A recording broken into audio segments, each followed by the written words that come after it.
ഇതിങ്ങോട്ടേ പോണേ? ആരാടി കുക്കി വന്ന്? അതേതോ പിച്ചക്കാരി എന്നാ തോന്നുന്നത് കണ്ടിട്ട്. എന്നിട്ട് എന്തൊക്കെയോ അലവലേന്ന് പറഞ്ഞിട്ട് പോകുന്നുണ്ടായിരുന്നു. എന്നാൽ പിന്നെ നമുക്ക് പോയി കിടന്ന് ഉറങ്ങിയേക്കാം. രാത്രി ആയില്ലേ, ഇനിയിപ്പോൾ അധികം ലേറ്റാക്കാൻ നിൽക്കണ്ട. ആടി വാ, പോയി കിടക്കാം.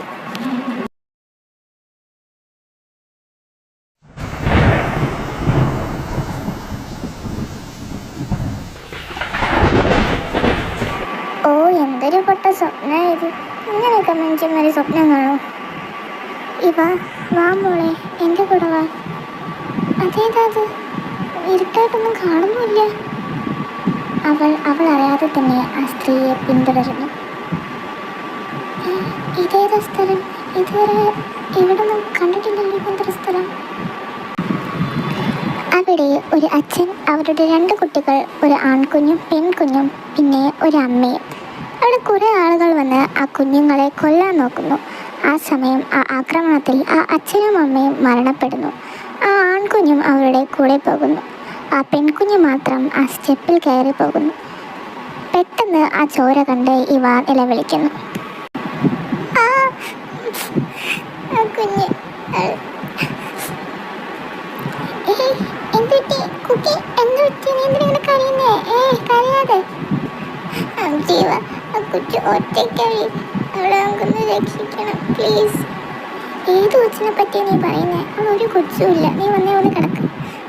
എടി, നീ ഒരു സ്വപ്നം കണ്ടായിരിക്കും. വാ, വന്ന് കിടക്ക്.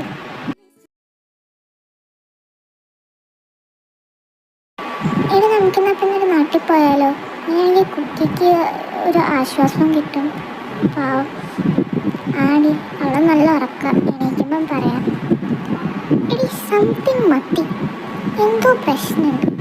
ഇത് എങ്ങനെയൊന്നും സ്വപ്നം കാണാറില്ല. പിന്നെ അവൾ സ്ലീപ്പ് വാക്കിങ് അങ്ങനത്തെ കുറേ ഐറ്റംസും ഇല്ല അവൾക്ക്. പക്ഷേ എന്നിട്ടും ഇന്നെന്തുണ്ടായി? അതൊരു കാര്യമില്ല. നമ്മൾ അതിനെക്കുറിച്ച് ചിന്തിക്കണ്ടേ? നാട്ടിൽ എന്തായാലും പോകണം. കാരണം കുക്കി ഈ അവസ്ഥയിൽ കോളേജിൽ വന്നു കഴിഞ്ഞാൽ ആകെ സീനാവും. അതുകൊണ്ട് നാട്ടിൽ പോകണം. പക്ഷെ എന്തോ ഒരു പ്രശ്നമുണ്ട്. Good morning. എന്താണ് ഇവിടെ പരിപാടി? ഒരു ഡിസ്കഷനൊക്കെ? അല്ല, ഞാൻ നാട്ടിൽ പോകുന്ന കാര്യം ആലോചിക്കായിരുന്നു. എന്തായാലും അപ്പോഴത്തെ കല്യാണമൊക്കെ അല്ലേ, നമുക്കൊന്ന് പോയി വന്നാലോ? എടി, അപ്പം നിങ്ങളൊന്നും അറിഞ്ഞില്ലേ അപ്പോഴത്തെ സോനിച്ചിടും കാര്യം? എന്ത് കാര്യം? അപ്പോഴത്തെ സോനിച്ചി ഇഷ്ടം. അത് നമ്മുടെ റിലേഷനാണ്. കുറച്ച് വർഷങ്ങളാണ്. സോനിയേച്ചി എന്നെ വിളിച്ചിരുന്നു. ചേച്ചിയുടെ കല്യാണമായെന്നും പറഞ്ഞു. എങ്ങനെയെങ്കിലും ഒന്ന് ഇതാവണം, ചേച്ചിക്ക് ഇപ്പോഴും അപ്പോഴത്തെ ഇഷ്ടം. ഞാൻ ഓക്കെ എന്ന് പറഞ്ഞു. ഒരു പ്ലാനും ഉണ്ട്. എന്ത് പ്ലാൻ? നമ്മളെങ്ങനെ ഹെൽപ്പ് ചെയ്യാനാ? അതൊക്കെ ഉണ്ട്, ഞാൻ പറയാം. നിങ്ങൾ വാ. അല്ല, അപ്പം ഈ അപ്പോ സ്വാമിക്കാരാന്ന് അറിയണ്ടേ? കമോ. മംഗലാപുരം തറവാട്ടിൽ കാരണവനായ വിൻസെൻ്റ് മേനോന് 5 മക്കൾ. മൂത്തത് വിനായക് മേനോൻ, പിന്നെ സുശീല മേനോൻ, നിരുപമ മേനോൻ, പിന്നെ Nirnaya Menon, last and final Anupama Menon. Vinayak മേനോന് ഒരു മകനാണ്, അപൂർ വിനായക്. ആൾക്ക് ജോലി ചെന്നൈയിലാണെങ്കിലും കുടുംബത്തിലെ ഇളയ സന്തതികൾ ഉണ്ടാക്കി വയ്ക്കുന്ന പ്രശ്നങ്ങൾക്ക് വാദിക്കലാണ് മെയിൻ ജോലി. സ്നേഹത്തോടെ അപ്പൂന്ന് വിളിക്കും. സെക്സ് നമ്പർ 2 സുശീല മേനോന് 2 മക്കളാണ്. മൂത്തത് മീര, പിന്നെ രണ്ടാമത്തത് അക്ഷയ്, അക്കു. ഈ അക്ഷയ് സാധാരണക്കാരനല്ല. മീരയുടെ ഡയപ്പ്, നിച്ചുവിൻ്റെ കുട്ടുപുടി, കുക്കിയുടെ ദേഷ്യം, കുഞ്ഞിൻ്റെ വട്ട്, ഇതെല്ലാത്തിൻ്റെയും കൂടെയുള്ളൊരു കൊളാബറേഷനാണ് നമ്മളക്ക്.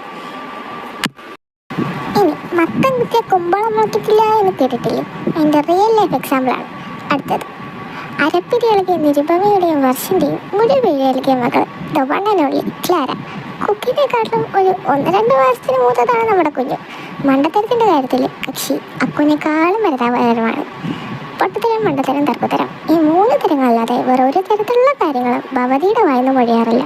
അതുകൊണ്ട് തന്നെ നാട്ടുകാരുടെ കയ്യിൽ നിന്ന് തല്ല് വാങ്ങിക്കൂട്ടാണ്ടിരിക്കാൻ ഇവിടെ മൗനവ്രതം എടുക്കണമെന്നാണ് പൊതുവെയുള്ളൊരു അഭിപ്രായം.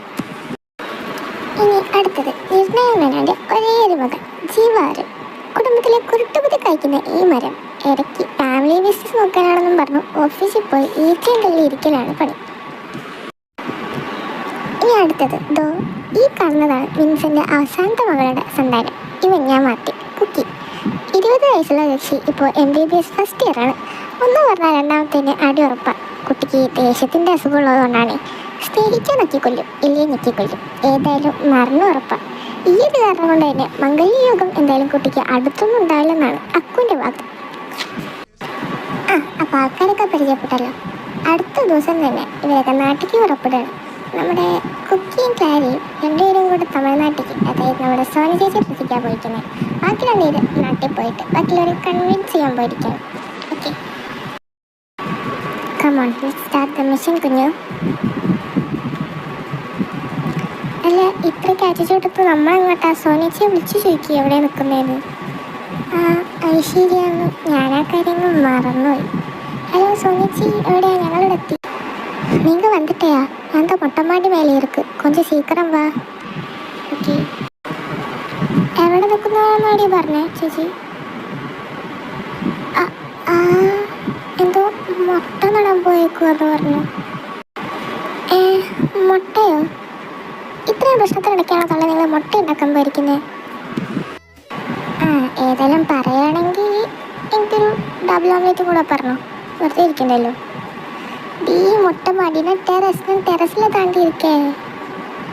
എന്നാൽ പിന്നെ നേരത്തെ നിങ്ങൾക്ക് മനസ്സിലാവുന്ന ഭാഷയിൽ പറഞ്ഞൂടെ? ഇവിടുത്തെ മുട്ട മാടിയൊന്ന് മുട്ട പിടിക്കൂ എന്നൊക്കെ പറഞ്ഞു കഴിഞ്ഞാൽ ഏതൊക്കെ കുക്കീനെ എപ്പിടി പാക്കറേ. എൻ്റെ പൊന്നു സോനിച്ച്, ഒളിച്ചോടി പോകുന്ന എന്തിനാണ് നിങ്ങൾ ഇത്രയും സ്വർണം വാരിയിട്ടേക്കുന്നത്? നിങ്ങൾ നാട്ടുകാരെ മൊത്തം അറിയിക്കുമോ? எனக்குன்னு பைத்தியமானு நினச்சிருக்க? இது 100 கிலோ தங்கம். என் அம்மாவும் அப்பாவும் சேர்ந்து வாங்கியிருக்கேன். அவங்க என்ன எவ்வளோ டார்ச்சர் பண்ணியிருக்கேன்னு உங்களுக்கு தெரியுமா? என் அம்மாவுக்கும் அப்பாவுக்கும் என் மேலே பாசம் இருக்கலை. உங்களுக்கு எப்படி தெரியும்? ஆனால் உங்களுக்கு அம்மாவும் அப்பாவும் எல்லாரும் இருக்கேன். എന്ന് ചേച്ചിയോട് ആരാ പറഞ്ഞേ? കുക്കി എന്തോ അടി. എനിക്ക് 5 വയസ്സുള്ളപ്പോഴാണ് എൻ്റെ അമ്മ മരിച്ചത്. പിന്നെ അച്ഛൻ. ഉള്ളതും ഇല്ലാത്തതൊക്കെ ഒരേപോലെ. എന്തായാലും അത് വിട്, നമുക്ക് പോവാം.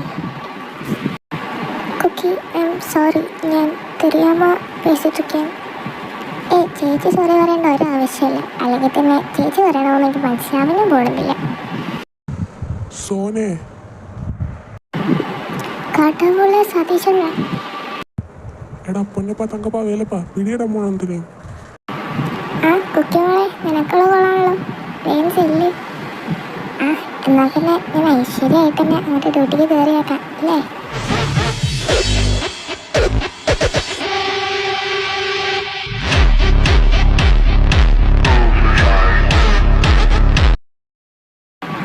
എൻ്റെ ഡ്രസ്സിൽ മൊത്തം വെള്ളം. എവിടെ നോക്കിയിട്ടാണോ പൊട്ടാ വണ്ടി ഓടിക്കുന്നത്?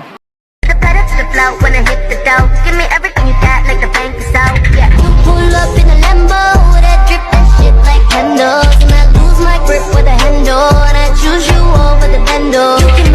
എൻ്റെ പൊന്നു കുഞ്ഞു ബംഗാളിയോട് മലയാളത്തിൽ നിർത്താൻ പറഞ്ഞിട്ട് വല്ല കാര്യമുണ്ടോ? അത് കർണാടക രജിസ്റ്റേർഡ് കാറാണ്. പിന്നെ കണ്ണിൻ്റെ മുഖത്തൊക്കെ വെള്ളം തെറിച്ച് വെക്കുമ്പോൾ ഞാൻ രജിസ്റ്റർ നമ്പർ നോക്കിക്കൊണ്ടിരിക്കാടോ.